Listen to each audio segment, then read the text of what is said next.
So yan mga ka-event, magandang gabi sa ating lahat.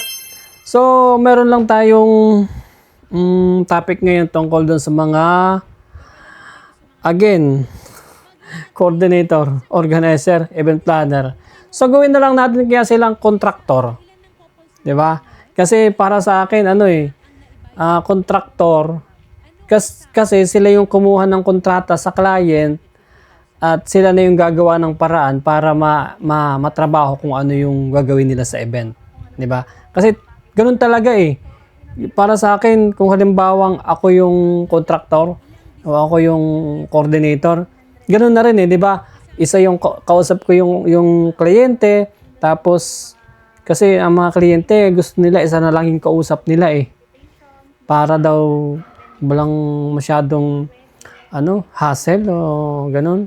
Gusto nila karamihan gusto nila isa na lamang yung kausap at kukunin na lamang yung all-in package o yung full package dun sa coordinator na yun o dun sa contractor na yun. So tawagin na lang natin contractor, 'di ba? Kasi baka naman namumuro na tayo sa sa coordinator, 'di ba?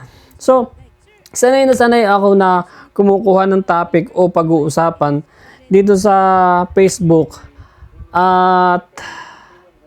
at yun nga yung nakikita natin dito, merong rant, merong reklamo, 'di ba? So may problema. So pero yung nakita ko kanina is dumaan sa wall ng aking YouTube is video ng kay Senador Rapi Tulfo na may organizer doon na nakita ko kasi ang title niya doon ay parang organizer, tapos yung pera ng mga kliyente is ginawang pang-unwind, nag-unwind. So ayun, ilalagay ko na lamang diyan yung ibang kaprasong video nila para naman meron tayong makita, merong kung paano bang nangyari yon. Babala lang po ito sa mga nais magpakasal. Mag-iingat kayo sa mga wedding coordinator na kinukuha ninyo. Jessa, mga ilan ng couples na nandyan ngayon? Kayo, magkano na ang naibayad mo? 250, ma'am. Ano ang sakop? Ano ang kabuuan nitong package na 250,000? Bali, meron po kasi siyang parang tatlo, ma'am. Parang may tinatawag siya na bronze, gold, at saka kung ano po yung package na. So, ang in-avail po, ma'am, is yung bronze. Tapos Ano ang lakip nito? Ilang bisita ito? Ilang guests? 150, ma'am. Kasama nito Yes. pagkain? Ano pa? Opo. Tapos, nandun na din po yung mga pin-up. Include na din po dun yung mga invitations, yung cake, yung venue po nung wedding. Okay. Flowers? Kasama na po, ma'am, saka yung mga bridal card. Yung mga damit ninyo? Include na din po, pati yung sa magulang. Lahat? Pati damit mo? Opo, pati sa groom at saka po dun sa parents po namin. Both parents. Ang dami naman, ang mura naman masyado, dapat magduda kayo. Sir, itong kasong ito kasi mukhang wala na itong patutunguhan doon sa barangay. Sir, ano po ba ang magiging proseso nito if we were to file the case already? He can be charged with criminal. Article 315 of the Revised Penal Code, yung estafa. Estafa po ito, oo. Sorry, mas gugustuhin ko na lang na pagbayaran niya yung mga kasalanan. Kesa sa may mabiktima pa siya in the future. Tama. Kasi nakapakalaking trauma po nito sa amin. Kasi for us, minsan lang po kami ikakasal. So, sobrang laking damage po ng ginawa niya. Hindi rin po madali sinain. Tama yun. Ang ganda ng sinabi, ha? Hindi lang, this is not just about money. Pero ninakaw mo, Jesmer, ang kanilang dream wedding. So ayun, ang naging problema kasi doon is yung maraming complainant na pumunta doon kay Senator Rapi sa office nila, at yung mga complainant na yun, karamihan na ikakasal, diba? Yung wedding event. So mga ka-event, karamihan talaga ng kumukuha ng full package ng coordinator ay mga wedding. Kasi sa totoo lang, siya yung masalimuot at saka siya yung, di ba kapag ikaw yung ikakasal, ikaw yung bride, wala ka na talagang oras para mag-asikaso ng ng iba pang mga kailangan mong gawin doon sa event. Kung di, asikasuhin mo na lamang yung sarili mo. Di ba ganun naman talaga? Hindi katulad siya ng ibang, hindi katulad siya ng ibang event na, let's say, birthday or corporate. So, mismong yung may pa-event, pwede pa siyang mag-asikaso. Pero pag bride, talaga, pag wedding, talagang kung halimbawang itong bride yung makikipag-usap sa mga supplier, sa catering, sa lahat ng photo and video. Basta sa lahat, hindi nga talaga niya kakayanin. Kaya mas ginugusto nila na ang gawin ay kumuha na lamang ng full package with i-organize talaga siya ng organizer or coordinator. Which is yun nga yung tinatawag kong sila na yung tatanggap ng kontrata na yun. At yun nga, madaming pumunta doon sa opisina, nagrereklamo, hindi na nila mahagilap yung organizer o yung kontraktor. At siyempre, yun ay kailangan din nagpapalo up habang nalapit yung date ng wedding, follow up. So, meron doon nakapagbigay na ng amount na hindi ko lang maano kung yun ay full payment o down payment. Pero ang laki na nang naibigay eh. Tas, yun nga, kailangan nila mag-follow up. Ang problema, hindi na nga nila mahagilap. So, ayun, sa mga naghahanap ng full package, talaga namang naiintindihan natin. Ako naiintindihan ko kung bakit ganun yung pinipili nyo. Naiintindihan ko kasi sino ba naman ang gugustuhin na marami kang kausap tapos iba-iba yung ID o yung kausap mo tapos siyempre pag nandun na sa event may stress ka din talaga minsan eh. Kaya ang pinipili nila lamang yung isa na lamang yung kausap which is yun nga yung gumaganap na kontraktor at siya na lamang yung mag-aasikaso nung lahat ng ipinapagawa. Nung gustong ipagawa. Nung gustong isupply ng bride. So, depende yan sa kung ano yung tatanggapin o gustong ipagawa ng bride. Kung halimbawa yung sa venue, sa mga suppliers, which is yung mga suppliers na yan, yung mga makeup artist, photo and video, sounds and light. Sa sounds and light may mga stage, may mga LED wall, at saka mga lighting, at saka yung sa catering o sa backdrop at saka sa stylist. Diba? So madami. Meron pa mga mobile bar, photo booth. Yan, marami. Depende nga yun doon sa kakayanan ng bride o nung ikakasal. So ganun, nagawa nga ng contractor na makuha yung deal which is all in package, pero kahit yung host ng Rapid Point Action is nagtataka dahil yun nga masyadong para naman dun sa all in package pati kasama yung mga damit ganun lamang yung presyo. Diba? Ito yung sinasabi kong maging mapanuri din tayo. Alamin din natin kung realistic ba yung ino-offer. Diba? So, magkaroon din kayo ng analysis o pag-analyze dun sa mga ino-offer ng contractor between dun sa dinidemand nyo. Diba? Kasi pansinin ninyo kung ang contractor, tinawag ko na contractor ha, kung ang contractor ay oo lamang ng oo, sige ma'am, okay yan, kaya natin yan, kaya natin i-supply yan. At nakapag-delivered na ako ng ganyan. At okay naman yan. So wala tayong problema dyan ma'am. Maging ganun ba yun, di ba? Gamitin naman natin yung ating kahit konting sentido komon, di ba? Na, lahat payag, lahat pwede, lahat positive. Di ba? Wala man lang objection. Di ba? Tapos, nag-offer kayo ng price, sa ganun payag agad. Malabo. So kaya para sa akin, kung hindi natin alam yung realidad o yung makatotohanan ng offer dun sa dinidemand nyo, alamin natin.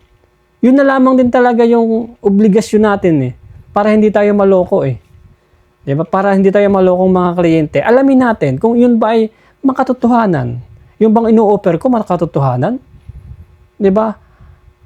Magmamagic ba yun yung mga yung contractor na yun, magmamagic ba yun na kaya nang kunin lahat yung supplier na sa ganun lamang presyo? Magmamagic ba yun? Hindi.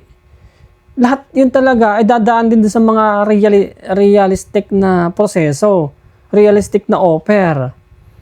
Kasi ito yung kadalasan nangyayari Pag ang contractor ay intention pala, simula't simula pa lamang ay ang intention niya ay mambudol o mang-scam, lahat talaga yan ay oo lang ng oo. Lahat talaga yan. Hindi yan mahirap kausap. Diba? Hindi yan mahirap kausap. Hihirap lamang iyang kausap kapag kailangan na niyang iserve yung napag-usapan nyo. Pero during dinenegotiate nyo yan, at hindi pa kayo nakakapagbigay ng amount ng down payment o nakakapag full payment at medyo malayo pa yung event, napakabait niyang kausap. Lahat positive, lahat walang imposible, ibibigay niya lahat yan sa inyo. Doon sa mga ganoong offer, dapat doon tayo ma-aware. Doon natin paganahin yung common sense natin. 'Di ba? Na ganun. Parang hindi na reliable yung ino-offer ko pero oo pa rin siya. 'Di ba? So, ganun talaga. Kailangan nyo talagang obligasyon talaga natin na alamin yung mga practical na dapat nating malaman tungkol dun sa dinidemand ninyo o yung kailangan mismo ninyo dun sa inyong event. 'Di ba? So, sa totoo lang, hindi lamang naman kayong client ang minsang nabubudol o nai-scam ng kontraktor. 'Di ba? Hindi lamang kayo, minsan itong mga supplier din, itong mga hiliran ng supplier. Ito na nga yung supplier yung sounds and light, photo and video, photo booth, mobile bar, o kung ano mang supplier, makeup artist, may banda, acoustic, kung ano mang supplier na kinuha nila yan, na ang kausap nitong supplier na ito na marami ay si coordinator lamang o si contractor lamang. Na ang kausap ni contractor ay si kliyente lang. Sila lang ang nag-usap. So, may mga case na talagang hindi maganda na kahit bayad na ito si client dito kay contractor ay hindi pa naman niya nababayaran itong mga supplier. 'Di ba marami to? Marami itong mga supplier na to. So walang kasalanan naman si kliyente sa mga supplier kasi ang kausap naman ng supplier itong si coordinator not si contractor 'Di ba? So wala nang kaalam-alam si client na niloko na ni contractor yung mga supplier. 'Di ba? So matindi.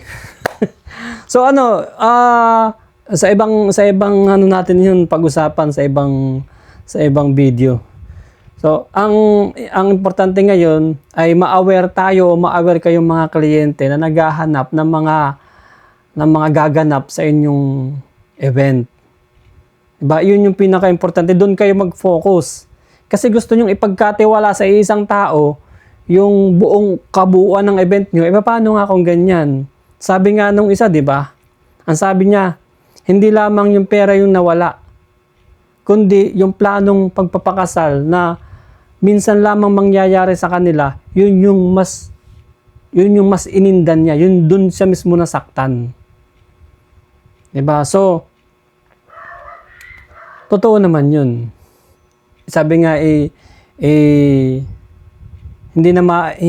hindi basta, minsan nga lang mangyari yung pagpapakasal, di ba? Katulad nga niyan sa wedding, napakasela nung event na yan. Tapos, magtitiwala, ang makukuha ninyong kontraktor na inyong mapagkakatiwalaan ay ganyan. May intention na manloko. Diba? So, meron ako, kung sa akin lang, ito yung ino-offer ko sa kliyente. Ganito yung ino-offer ko sa kliyente. Kung ako lang yung nakakausap. So, gawin ninyong dalawa yung kausap ninyo. At least, halimbawa, si client. Isang coordinator at saka isang event ay supplier manager. Diba? Supplier manager. Which is, itong supplier manager, siya yung hahawak ng lahat ng supply. Diba? So, ang magiging payment ni client ay magiging dalawa. At magiging dalawa din yung kausap nyo. At least dalawa lang. Kaysa naman sa isa lamang yung kausap nyo, kapag nagloko ito, di talbog lahat. Diba? Sira lahat. At least, kung dalawa yung kausap nyo, si coordinator at saka si supplier manager, hindi naman yan magkakaroon ng pagkakakutsabahan para lokohin ka eh. Mahirap mangyari yun kasi kung akong supplier, hindi ko sisiraan yung kredibilidad ko.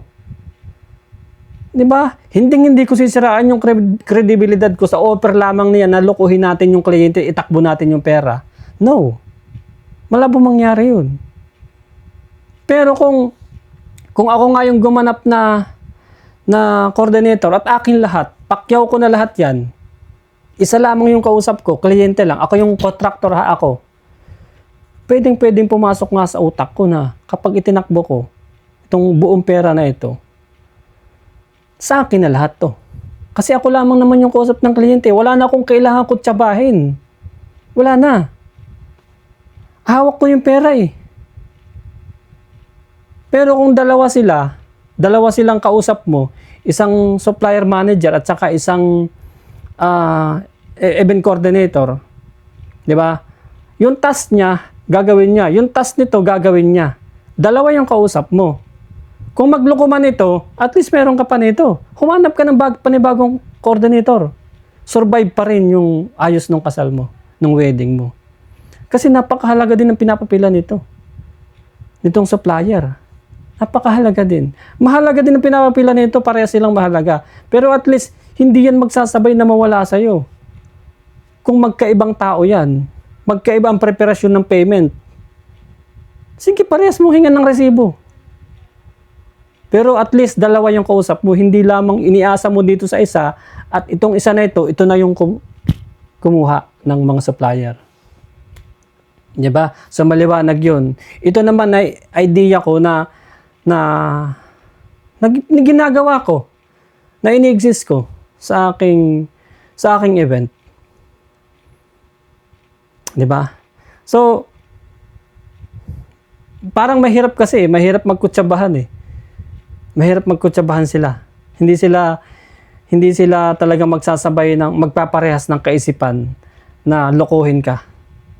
Kung mayroon man dito isang magluloko, ay parang hindi talaga sila pwede magsabay kasi may mag-aalaga din talaga ng kredibilidad. Halimbawa na lamang ako, kung ako yung supplier, ako yung supplier manager, hindi ko sisiraan yung kredibilidad ko, long-term kong negosyo ito eh. Diba? Ang target ko dito, long-term. Eh siya, baka pwedeng fly by night. Kasi, oo naman, kailangan mo talaga ng talino dito sa parehas naman tayo eh, parehas lang din naman eh, di ba? Pero kadalasan, itong kontraktor, kadalasan wala naman silang mga equipment eh. Di ba? Hindi ko nila lahat, may mga contractor din o may mga coordinator din na may mga sariling equipment. O may sarili ding business. Halimbawa, ang business nila catering. At the same time, sila ay coordinator. Halimbawa, sila ay photo and video. At the same time, sila ay coordinator. Diba? Pero madami ding wala lang. Wala lang silang kahit ano. May permit nga, wala. Pero sa mga supplier, may mga ano yan. Marami dyan na may mga permit. At least man lang may DTI, may BIR sa mga supplier. Kasi may in-invest kasi sila doon na gamit, na equipment. Kaya hindi pwedeng fly-by-net yun eh. Di ba? Hindi pwedeng fly-by-net yun. Hindi ko kinakampihan yung dahil ako ay supplier. Pero, yun yung totoo. Yun yung totoo. Kaya ang suggestion ko, para sa mga maghahanap ng gaganap sa inyong mag-a-assist, gaganap sa inyong event, lalo-lalo sa wedding. Kahit sa hindi sa wedding, sa debut, sa birthday, sa corporate, sa school. At least gawin yung dalawa yung kausap nyo kung nahihirapan kayong at least dalawa. Kailangan talaga yun. Obligasyon yun. Yun yung practical na kailangan yung malaman na para safe kayo. At least hindi yung sa isa lamang tapos ang kayang-kayang itakbo. So, i-separate natin yung video, yung tungkol dun sa mga kontraktor na hindi nagbabayad o pumapalya ang pagbabayad sa mga supplier. Diba? Itong kontraktor na ito, pumapalya yung pagbabayad. I-separate natin yung video na yun para mas malinaw. Ayan, pwede ninyo rin panoodin yung video ni Senador Rapi Tulfo sa kanyang programa na TV5. At nandun yung buong video. Doon na rin yung makikilala kung sino yung nambudol doon. Kung hindi na wala pa rin akong update kung ano ng kaso doon. Kung nasaan na ba yung kaso nila. 'Di ba? So masasabi ko doon sa mga kliyente, alam kong napakahirap ng kumita ng pera. At napakahirap ng preparasyon, 'di ba? Naiintindihan ko 'yan dahil lagi kong binabasa. Ako yung supplier kasi na nagbabasa ng mga saloobin ng mga kliyente. Diba? Kahit pa sabihin lang ako supplier lang, nag-i-engage ako dun sa mga pangailangan o dun sa mga saloobin ng mga kliyenteng lalong-lalo na dun sa mga nakakatagpo sila ng mga nang bubudol sa kanila o nang i-scam sa kanila. Diba? Kasi hindi naman madalas ang scam. Hindi naman madalas. Kasi may scam na semi, ano ba tatawag ito? Semi-budol. Yung semi-budol lang. hindi talaga siya scam. Halimbawa, kasi pag scam talaga, parang ganito yung scam, tinakbo lahat. At least walang ginawa. Walang kahit anong ginawa, itinakbo lang yung pera. Scam. 100% scam. Diba? Pero may scam na parang, sige, umuo yung kontraktor. Sige. Walang problema. No problem. Tapos, mababa yung presyo. Diba? Nung pagdating na nung date, nung wedding, nung pagdating na nung mismong actual yung mismong petsa na nung kanilang celebration, di ba? Ay doon na. Ito lamang yung nilagay, yan lamang yung mga supplier, di ba? Pamputyo-putyo. Tapos pag tinanong mo yung contractor na yon, ayoko nang gamitin yung coordinator kasi baka nga namomoro na eh. Pag tinanong mo yung contractor na yun, sasabihin niya, ay ma'am, yun lang po kasi talaga yung kinaya ng budget. Pinagkasya ko lang po talaga yung budget nyo dahil alam nyo naman po, di ba, yung nyo is tinanggap ko lang na kahit ganun kaliit, matulungan ko lamang kayo. Ganun yung kanilang Pero sa isip pa lamang talaga nila, makuha lamang nila yung kontrata, ay yun talaga yung prepare nila na ilalapag, yung mamurahin. Kasi hindi naman magmamagic yun eh. 'Di ba? Na worth yung supplier ganitong halaga. Let's say halimbawa 100,000. So, halimbawa lang na mo 100,000. Doon pa lamang sa supplier ng mga ganito ganyan, photo and video yung mga ganyan, sa supplier pa lamang 100,000 Magmamagic ba yun? Wala pa dun sa venue, wala pa dun sa kung saan-saan na kailangan. Wala pa dun sa bridal car. Wala pa yung bayad dun sa simbahan. Diba? Hindi yun magmamagic. Kaya ang mangyayari dun, umuulang ng umuuyan, pero sigurado ako kulang-kulang ang i-deliver niya na serbisyo sa'yo. Doon ka kabahan. Diba? Nung tinatanong mo, napakabait, napakabuti. Ipangako na lahat. Diba? Ano bang tawag doon? Yung over-promise, under-deliver. Diba? Yung mga ganun. So, mag-iingat tayo doon sa mga ganung yung suggestion ko na at least dalawa yung kausap nyo, gumagana yon. Gumagana talaga yon. Humanap kayo ng supplier manager. Siya lahat yung papaliwanag ko sa ibang video yon kung bakit maganda yon. As a technical, itong supplier manager kasi, mas marami siyang alam dun sa supply. Pero itong coordinator, mas limitado yung alam niya dun sa mga technical na supplier. Kasi kung lalo na kung wala naman siyang negosyong katulad nun, ng mga supply. Kung ang negosyo lamang talaga niya ay mag-assist, mag-asikaso, at wala naman siyang, hindi siya relate dito sa mga business nitong mga supplier na to. Diba? So, ganun na lang. Separate natin yung video ng mga supplier. Yung technical na nagiging obligasyon nila. Diba? So, masyado nang mahaba yung video. Maraming salamat dun sa mga nakapalo o yung followers natin. Maraming salamat sa inyo sa panunod ng aking video. Gusto ko pa rin talaga, pinipili ko pa rin talaga yung mga video na ganito dahil gusto kong matulungan yung ibang katulad nito na nabubudol, na scam. Kasi talagang hindi dapat mangyari Kung meron lang tayong sapat na awareness, hindi nangyayari yung ganito. Diba? So maraming salamat. Good night. God bless.